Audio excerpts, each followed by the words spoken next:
Coming up on this episode of Common Denominator. I like to call it coffee with a chaperone, right? It's like coffee is an adolescent. It's loaded with energy, yet it still needs to be guided.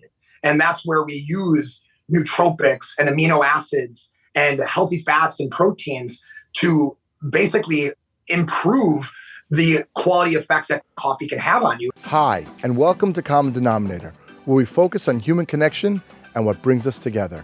I'm Moshe Popack, and today, entrepreneurship, adaptability, grit, and coffee. My guest is Adam von Rothfelder, whose career path has taken him from professional mixed martial arts fighting to personal training to Versace modeling to his current role as the founder and CEO of Strong Coffee.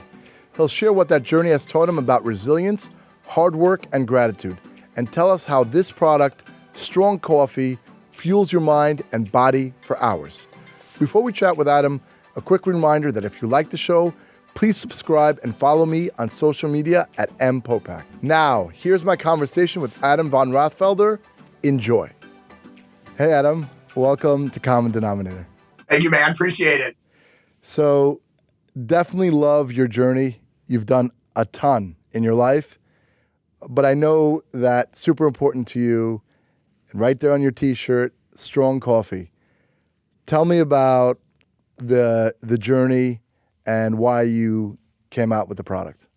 Yeah, man. I think one, who doesn't love coffee, right? I used it as a tool for a long time to help me combat ADHD instead of using prescription medications. I started at a young age and experimenting with putting amino acids in coffee. And that came shortly after I read a study in a Iron Man magazine around the age of 16, started putting L-theanine in my coffee, and it just progressed. I became a trainer later on in my life, something that I always aspired to be, one of the best trainers in America. Like my goal was to be one of the best trainers in the world. I wanted to be on the cover of magazines. I wanted to start my own supplement company. And that was always sitting in my head from a very young age. And I hit that peak point as a trainer. I was training the founder of Tom's, some of the most successful entrepreneurs in the world. I'm training YG, the rapper, Ray Lewis, the football player, Joakim Noah, the basketball player. And I hit the glass ceiling. Like I was just pressed against it. And as a guy who has a family, wife and kids, I'm traveling all the time. And I took this thing that fueled me every morning and I would give it to other people, like the recipe. Here, put this stuff in your coffee, this, and this, blend it up. And people loved it, but it wasn't consistent. It wasn't convenient in any way. You make a giant mess in your kitchen. You got 10 fucking bottles of different supplements and you're playing chemist. And I wanted to take this idea and simplify it. And at the same time, make coffee better. Coffee is got a lot of incredible properties behind it. Not only does it taste good, but it's loaded in antioxidants, polyphenols, nutrients that assist our brain and help us with overall aging process. And instant coffee is even better because the nutrients are freeze dried instantly. And instead of like sitting on a shelf and losing their potency, we're able to capture it and pair other incredible nutrients with it to create an experience that coffee has never offered before. Coffee without jitters, coffee without crash, coffee without mold. And to be able to do that all by just taking a packet or a scoop of our product and putting it in hot water, you have exactly what you need for your brain and your body in less than 27 seconds. And for a fraction that it would cost you to go buy some latte full of bullshit at like a place like Starbucks, right? Or stand in line and waste your time. And I see everybody doing that. And all these like high performers that are talking about optimizing and being efficient, they're not efficient. They're still brewing their coffee. They're still putting all this stuff in it. And effectively, they're creating a lot of waste. And I just took that process and shortcut it and said, here you go, strong coffee. So I'll tell you a couple things. First of all, that's tremendous, because a couple things as a layperson, I am a coffee drinker, like we said before, but I didn't know that coffee has the potential to actually be good for you. The narrative that I always hear is like, oh, coffee equals not so good. Like, you shouldn't be drinking too much coffee. You shouldn't be drinking at a young age. And the second thing, which I find fascinating, is that coffee has the potential to help for ADHD. So it's either, right, so you have an alternative to all the pills that you could be taking. So that's two things which I think which is tremendous. And I know the brand Strong Coffee, it stands for something. What does the word strong stand for? Yeah, man. I think a lot of us seek what it means to be strong, and effectively I wanted to reevaluate it as a acronym and say striving to reach our natural greatness, right? Like, I think that we seek coffee to tap into our greatest potential for that day. Like, I need to be my best self, and I'm doing all these things. I'm tired. I'm not focused. And we seek coffee to answer those problems, but they really have fallen short on the solution. And it's because it was an incomplete conversation. Coffee releases certain neurochemicals, right? And we have to balance that with other neurochemicals. So if norepinephrine or serotonin is created, we also must raise up dopamine to balance the effects. I like to call it coffee with a chaperone, right? It's like, coffee is an adolescent. It's loaded with energy, yet it still needs to be guided.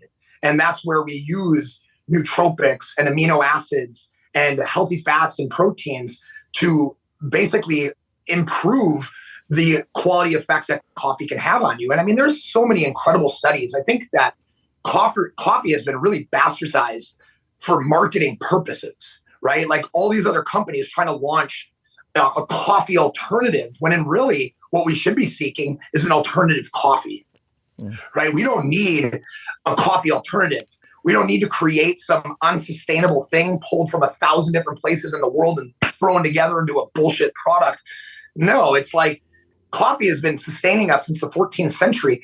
It just was slightly misguided and then slightly got bastardized with like Starbucks trying to make everything like high class quality beans. And instead of looking at like the experience of coffee and making coffee just a better performance tool.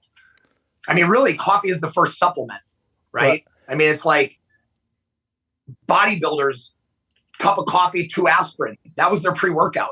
You know, like people like Arnold Schwarzenegger weren't taking pre-workouts. And I'll tell you something interesting is that I know with my whole family, I'm just thinking about it now. After I come off the show, I'm going to be ordering strong coffee, because whether it's a bunch of my kids, my wife, myself, we're all drinking coffee. And I think that if we can have something that gives you the correct boost, and like you said, doesn't have the jitters, a few of us have ADHD, I'm thinking it's going to be tremendous. But I want to go also for a minute to your other journey. I know you talk about personal training, and you were on the show on the NBC show Strong. How was that process? Only about 10 trainers. Tell us a little bit about that. Yeah, man. I before all that, I was a professional fighter, and I was the fighter that all the other fighters look to for understanding how to perform better and eat better. I kind of became like the fighter's coach, and you can see me like in Showtime specials when Brett Rogers fought Fedor Emelianenko, like one of the biggest fights of our time. I'm in the corner with Brett Rogers. That was what I did a lot of. Well, effectively, when I got into the training world, I took that same thought process into my clients, and it got me recognized because I was very unconventional. I looked at things as a martial artist because that's what I am. So instead of just taking one singular look at it, I take a 360-degree approach. And my training career, blew up. Being on the show was amazing. To be considered one of the top 10 trainers in the world by like the largest broadcasting company in the world was certainly an honor. But, to be real, I don't think they really had the best trainers in the world. A lot of them were just good personalities that made the show interesting. If you look at somebody like my contestant, I showed up to that show to win. I didn't show up to that show to like become a celebrity. I didn't show up to that show to do anything else other than to help that person. And if you look at my girl compared to every other person's girl, I gave her the tools that she needed to be successful without me. From her nutritional help to her workouts, she is in better shape than any one of those girls on the show 4 years later, and is 6 years older than any other contestant on that show. I was told that she would not have any gains or weight losses because her hormones were so fucked up. She had, all these other issues. And I was like, fibromyalgia and this and that. And I was like, fuck that. We're going to get you fixed. And she's incredible now. And it's amazing to see her journey. I tell you, I so appreciate that because I look at, just in training, my son, he's an introvert and he's training tennis. He's the type of person completely doesn't want to do it. We were starting off and this coach would take the balls and we just hit it over the fence. And, the type of coach that takes the person where they lay, whatever's going on, you're telling me her hormones are all over the place. You look at the person, it's not about you, it's about them. And I was talking to somebody the other day about it. It's food, it's the workout, it's the age, it's the gender. So many things go in, and the mindset, and to be able to give them when you're not around, like you're saying 4 years later, that they will have all the tools. I always talk about that, the tool belt, that they will succeed with tremendous results that compound over time. So 100%. So that's tremendous. That's. Yeah, I mean, I owned a gym for 8 years, and my gym was everything. Like I literally poured every other outside of my family. My gym was everything. I'd get there at 5 a.m. I'd be there at 8 o'clock at night. Right. And I had a lot of young trainers come to me that wanted to have the career I had. Right. And the thing I always told them was focus on their greatness and you yourself will find greatness. Right. Do not do this to become great yourself. Right. That is not why we're here. That doesn't mean you don't practice what you preach or like put effort into your own self and your body and image or whatever that means. But when you're here for this person, your ideas of what you think does not matter. You need to come to where they are and help them find where they want to be and make it sustainable. And that is through education, right? All too often, we just seek the answer without the understanding. Yeah. And I think that's the biggest problem is all of us have the answers. So whenever you tell somebody like what they should do for their diet, they're like, oh, I know. But where's the easy button? Where's the silver bullet? Like everybody wants that kind of bullshit answer. And that's because they just want the answer. They don't want the understanding. And I think that's like the biggest problem of like where people fall short in their goals and success and finding their greatness. If you're just joining us, you're listening to the Common Denominator podcast. My guest this week is Adam von Rothfelder, the founder and CEO of Strong Coffee, who has also been an MMA fighter, professional model, celebrity trainer, and more. Next week, with New Year's around the corner, it's the perfect time to make resolutions. That will stick. I'll chat with Apollonia Ponti, a certified life coach and dating coach who has expert advice and tangible steps to help you set clear, practical goals that you can achieve. Make sure to subscribe so you don't miss it. Now, back to the show.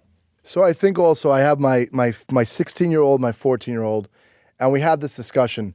My 14-year-old, he spends about 3 hours just at the gym every day. We guys call him a gym rat, right?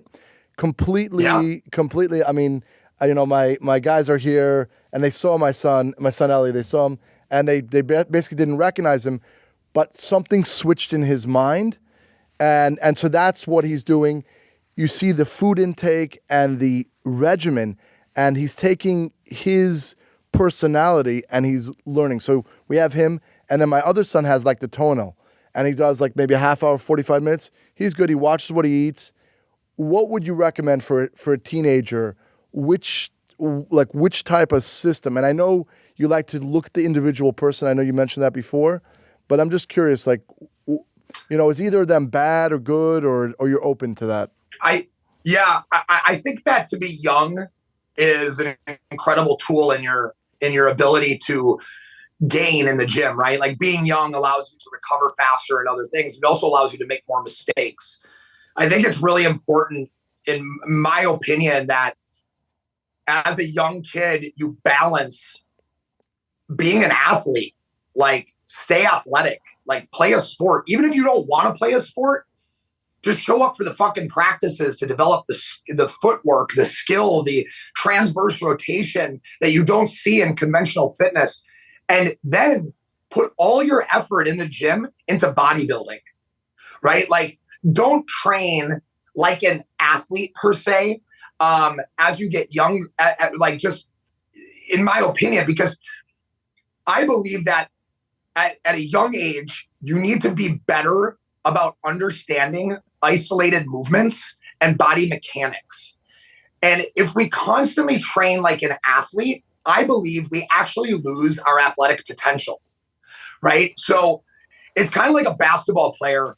They stop being an athlete at a certain level and they just become a basketball player, right? Like and that's where the injuries start coming from, right? Like they just get so sports specific into what they do. I think the best thing about being young is doing everything. And like your time in the gym should just be focused on developing muscle bellies and working through hypertrophy. So higher reps, moderate weight, finding out what the position of flexion is, meaning that when the muscle is together, it's like, okay, you squeeze, but you don't have to go past here because this isn't flexion. This arm is no longer being pulled at the same angle. I'm now using my shoulder, right? People understanding these things will limit injury and help them develop their athletic potential and reduce injury 10 times fold. I think all too often people seek, like a football player learns how to do like snatches just so they can become like more explosive. Yet a snatch is an Olympic move designed for competition, right? Like you don't need to develop your 225-pound snatch if you want really explosive hips. You really don't, right? If you want to be a fucking Olympic lifter, then go work on your snatch, right? But there's so many other things that a young kid or an older person can do to develop that athleticism without the risk of skill development, right? So it's like, I think all too often athletes today are putting too much time into skill development in the weight room instead of just building the engine and developing muscle in a more controlled manner and then working on their athleticism within the field. So I love that. I want to just ask you, just in general opinion, because myself and my kids have been training Brazilian Jiu-Jitsu for about 10 years now. And, as an MMA fighter, what do you think, in your opinion, is the best mixed martial arts or martial arts program? What would you say and why? Just curious. Yeah, I mean, I'll probably get like murdered for this, right? But like jiu-jitsu isn't the solution. It's just it's all good. It's just a fucking tool, right? Right. So this reminds me of like a martial arts post that I commented on some martial arts Instagram that now has like 5,000 likes to my comment. And it was like, MMA is the culmination of sports and jiu-jitsu is great. However, jiu-jitsu is not great if there's more than one person, right? If you're fighting more than one person, jiu-jitsu is not the thing you want to be using. You don't want to be on the ground trying to hold somebody's arms while people are kicking you in the fucking head. Right? This is true. I took sheepdog response, which is taught by Tim Kennedy, and it involves knives and guns while you're wrestling, right? So it's like, I got a knife hidden in my pants. You go to tie up with me. You think you got my arm. I'm pulling a knife out and I'm stabbing you, right? So this is kind of like the problem of like how we start viewing martial arts as like this world, like I'm going to save myself in this moment. You still have to remember that it's an art and there are rules to this art. So it's like once you develop rules in your brain, you'll not do certain things that will save your life. I think about that a lot. Yeah, that's right. That's right. So, you have to do, if you're in a situation, you have to do whatever it takes because that's the I'm thing. sorry, but the first thing I'm doing is I'm ripping your fucking eye out. Right. And then I'm going to stick my thumb so far up your nose or up your ass, one of the two, to make you so uncomfortable to make a mistake. Like, that's real fighting. Like, that's what's going to happen. If you want me to answer your question in a more like applicable manner, I think that every kid should do judo before jujitsu. Because if you don't know how to get taken down or how to take someone down and recover, that is where the fight ends. I've only had to fight a person one time outside the ring. They swung a glass bottle at me. It was at a bar. I was a bouncer. I suplexed them. I knocked them unconscious. I win, right? Judo won. Like, Greco-Roman wrestling won. Like, there was no chance to go on the ground because when I threw his ass on his top of his head, he wasn't getting up. That's it. Right? And that's like what judo and Greco is learning how to throw somebody or get thrown and not get hurt. And if you get hurt, then you can't recover on the ground and then you're hurt, right? So I think it goes judo, jujitsu, and then striking in the realm of like how martial arts should be. So I appreciate that. I want to just what we ask every guest, and it's really been amazing. So top of your mind, what's something you're grateful for? All the losses I've taken. I love that. I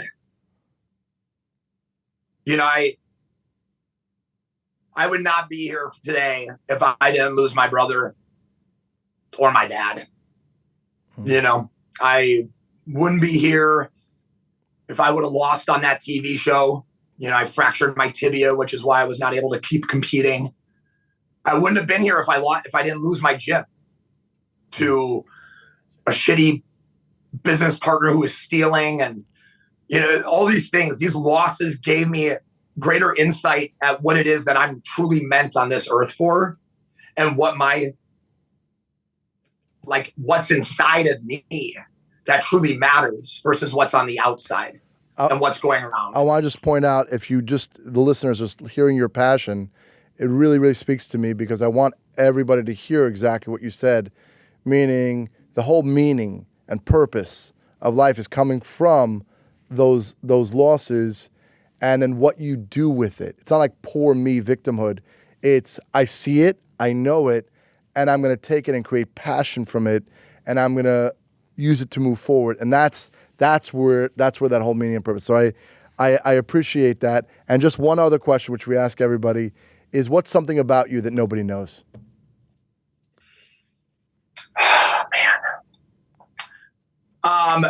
Slightly embarrassing and a new thing. And I think it's something that it's also not embarrassing, right? Because I think like it'd be good for me to talk about it because I've never actually talked about it. Is for the last year, I've struggled with a little alopecia areata, and it's a stress-induced, hair loss thing.